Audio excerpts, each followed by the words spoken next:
It's a little hot. It reminds me of my home state of Texas. Yeah. First of all, I want to thank everybody with Progress Iowa, all of the volunteers that helped put this together today. Y'all look fantastic. Thank you for doing the hard work that it takes to make sure that here in Iowa, y'all take back the state legislature.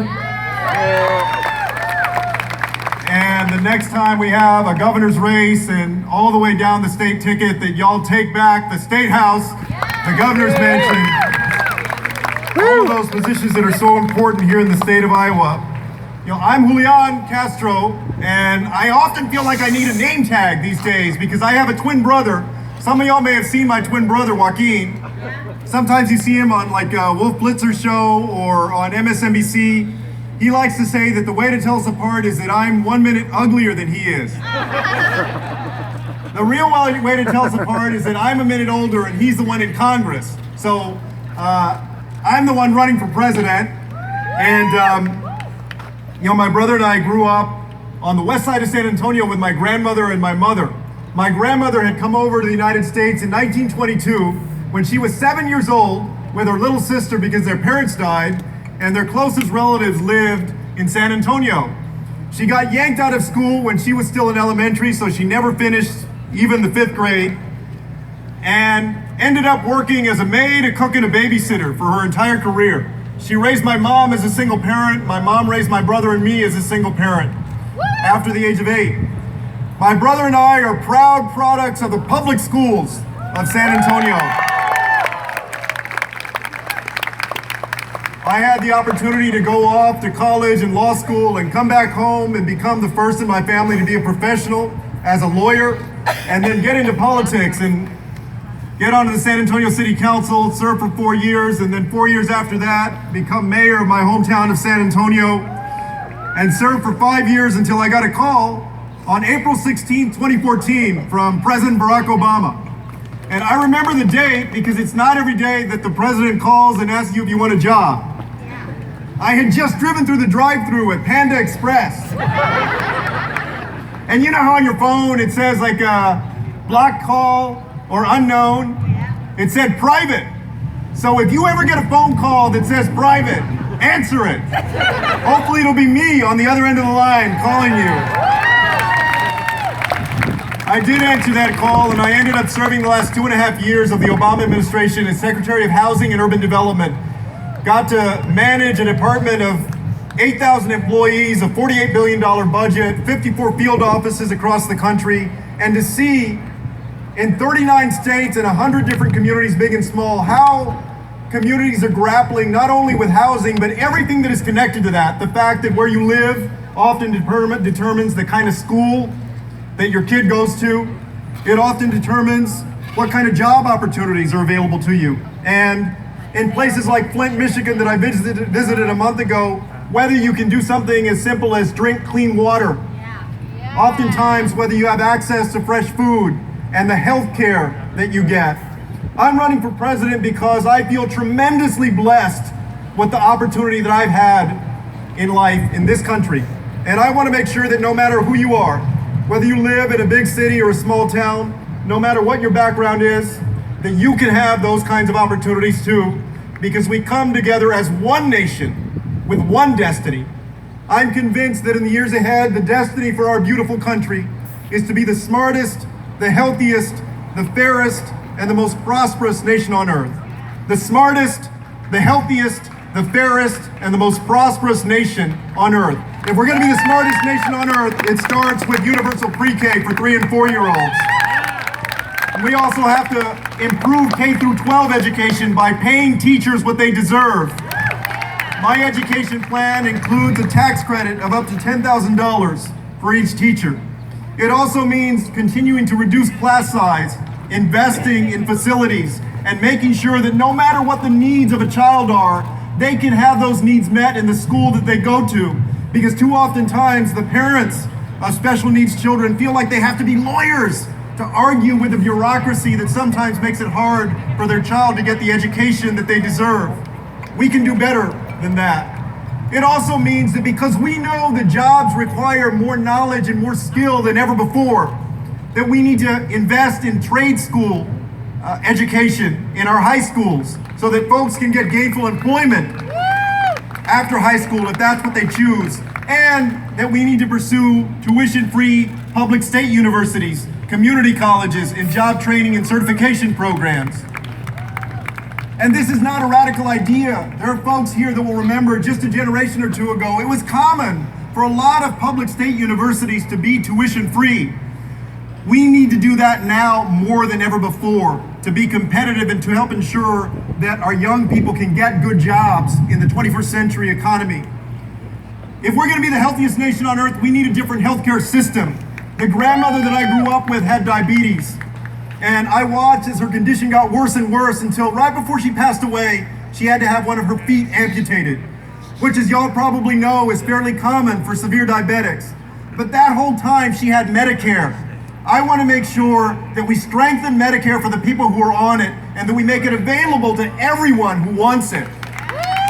And I also believe, though, that if somebody has their own private health insurance plan that they want to hold on to, that they should be able to do that.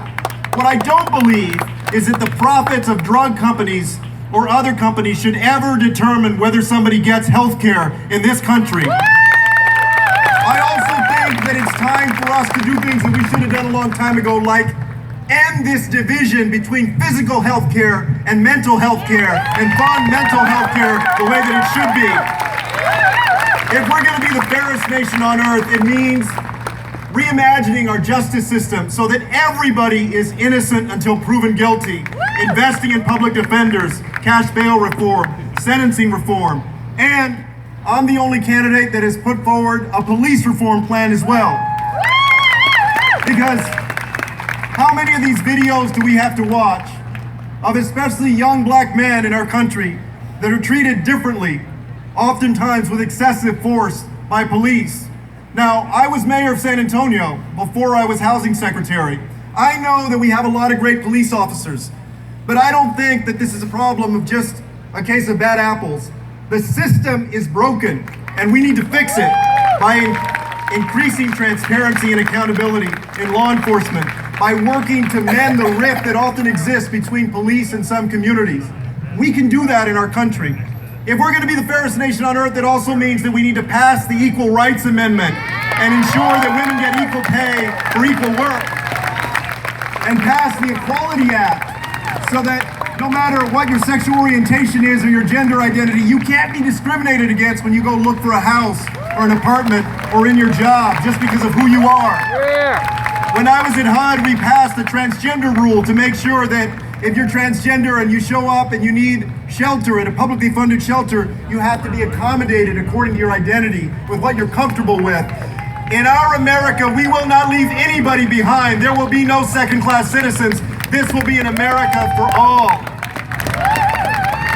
If we're going to be the most prosperous nation on earth, it has to mean prosperity for everybody. We need to raise the minimum wage.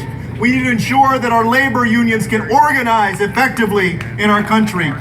We need to invest in affordable housing because the rent is going up through the roof in too many places, both big and small. I put out a housing plan that is a blueprint of how we can do that. It also means that we need to reform our immigration system to one that maintains border security but that uses compassion and common sense instead of cruelty. And y'all saw today the tweet of the president suggesting that 4 congresswomen should go back home. He said, you know, this isn't the first time that we've seen this in our country. Go back to Mexico, they said. Go back to Africa, they said. No Irish need apply, they said. The Chinese are excluded, they said. Throughout the generations, there have been people who build their political careers on hate and division and fear and paranoia and making people the other. We are not going to do that. We're going to be about everybody in this country, an America for all people that believes in basic compassion and humanity and respect. That's the kind of America that we're going to build. You see, I don't want to make our country anything again. I want us to be better than ever in the years to come. I don't want to take us backward. I want to go into the future stronger than ever. And so I wanted to come here today, and I wanted to ask for your support because I know what it's like to struggle like many of the folks here in Iowa and throughout our country, to grow up in a single parent household, to know the worry of not knowing whether you're going to make the rent payment at the beginning of the month. And we need an America that works for everybody. That's the kind of America that I want to build. Just the other day, somebody asked me, what would the first thing be if I were elected president? What would I do? When I said the first thing I would do is sign an executive order that afternoon to recommit the United States to the Paris Climate Accord so that we lead again on sustainability. And take executive action to make sure that we protect a woman's right to choose and have an abortion if that's what she chooses. And then I said, I actually look forward to a moment a little bit earlier in the day when it's traditional for the incoming president to usher out the outgoing president. I can just imagine being there on the White House lawn, getting ready to say goodbye to Donald Trump and Melania Trump, being there with my wife, Erica, and our 10-year-old, Karina, and our 4-year-old, Christian. The helicopter will be right there in the distance with the door open and ready to go. All of the cameras will be there. And right before he leaves, right before he walks away, I'm going to tell him, adios. Thank you very much. Thank you very much, Cedar Rapids. Thank you. Thank you. Gracias.